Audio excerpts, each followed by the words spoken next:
আজকে রান্নাটাতে কোনো খাটনি করতে হয়নি। পনিরটা এত চটজলদি করে ফেলেছি, অথচ খেতেও খুব সুন্দর হয়েছিল। বেশিরভাগ তো নিরামিষের দিনই পনিরটা রান্না করি, কিন্তু আজকে শুক্রবার ছিল, মাছ বাজারে গেছিলো, সেখানে ভালো মাছ পাইনি বলে বরমশাই পনির নিয়ে চলে এসেছিলো। আর বাচ্চারাও পনির খেতে ভালোবাসে, তাই পনিরটা যদি ভালো করে রান্না করি তাহলে এটা দিয়ে ওরা ভাত খেয়ে নেবে, কোনো রকম ঝামেলা তো ওদের থাকে না। আর ওরা এমনি মাছ খায় না বলে মাছটা আমি খুবই কম রান্না করি, কারণ শুধুমাত্র নিজেদের জন্য মাছ রান্না করতে একদমই ইচ্ছে করে না। মানে করি, কিন্তু খুব কম হয়, তোমরা দেখবে মাছটা আমি কমই রান্না করি।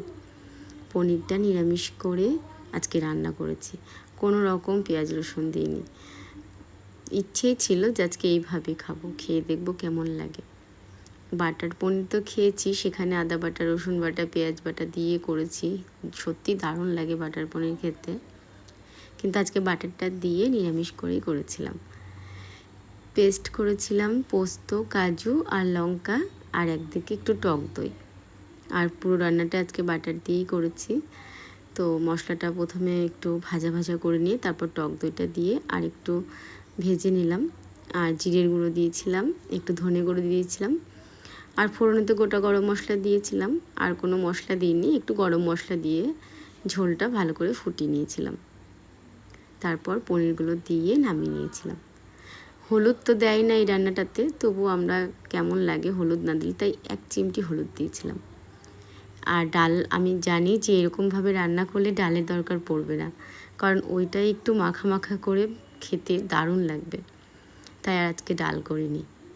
কয়েকদিন ধরে প্রায় ডাল করছি, মানে রোজই বলতে পারো কয়েকদিন ধরে ডাল করেই যাচ্ছি, তাই আজকে আর ইচ্ছে ছিল না। আজ বেশ গরম পড়েছিল, তাই ঘরে আমড়া ছিল কিছুটা, আমড়ার একটু টক ঝোল করে নিয়েছিলাম।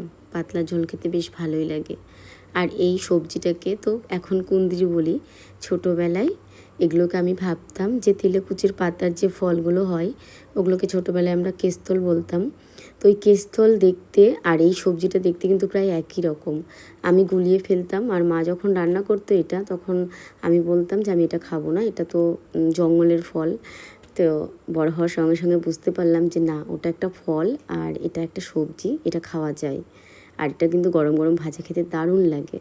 তো এই ছিল আজকে রান্না বান্না। চলো আজ তবে আসি, টাটা।